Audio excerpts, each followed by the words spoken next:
In June 1965 has appeared this in a satellite report in the area of Deception Islands, south of Argentina. The Russians tried to sabotage the refloating operation in vain, despite the violence of the confrontation. The flying object was finally brought back to Edwards Air Force Base in California. And 10 years later, the first anti-gravitational drone using magneto-hydrodynamic propulsion, or MHD, made its debut test flight in the desert around Edwards Air Force Base, where a number of prototypes came into being. The Belgians got a small glimpse of so-called UFOs in 1989 and 1990. The incriminating model was a triangular-shaped Astra TR-3B or XR-7, capable of flying in total silence at more than Mach 10. Now I would like to speak to you about another concrete application of such technology. The B-2 bomber, whose development started in 1982.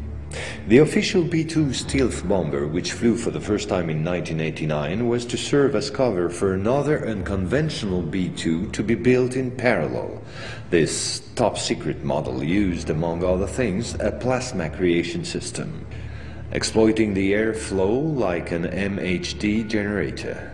This system produces ionization of the air around the B-2, thereby suppressing air resistance while ensuring total invisibility for any type of radar.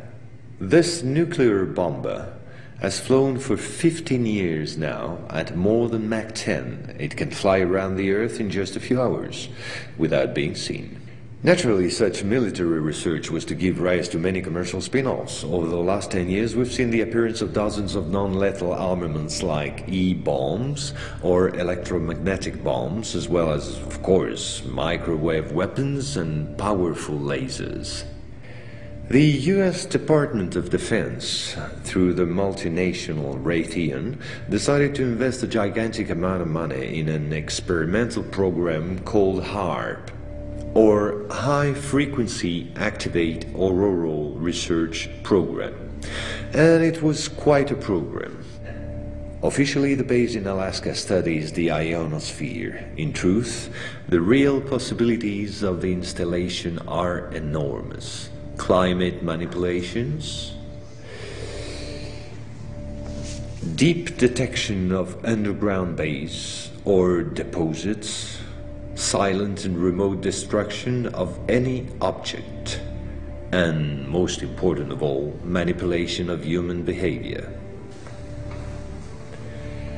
So in 1996, a Russian satellite discovered in Antarctica the almost intact wreck of an immense spacecraft, revealed by the melting of the glaciers.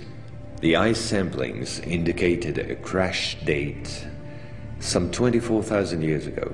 At the same moment, a volcanic eruption on the Deception Islands, the same islands as before, forced the Russian to request help from the United States, given the urgency and importance of recovery of the vessel.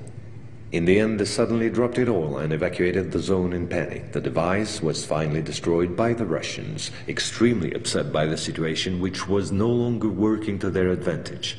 No country will have such opportunity again. And this foolish action, as bad losers on the path of the Russians, was only to reinforce the position of the Americans as regards extraterrestrials. If this account seemed somewhat long despite my efforts to simplify, it was absolutely necessary to get to the subject I mentioned previously. The plot known as the Orion conspiracy. Our research group is convinced that UFOs constructed by the Americans or the Russians will be used to support an hoax attack on the Earth of extraterrestrial origin. The media taking care of the rest, of course. The reason? Once the threats of international terrorism has dissipated, the war economies of the major powers, with the United States at the head of the pack, will need a new enemy in order to still prosper. war on Earth will be replaced by space war against an enemy from beyond. So then, gentlemen, I thank you. A complete report will be handed to you at the exit. As for me, I'll see you again soon for a second update on a quite different subject. Gentlemen.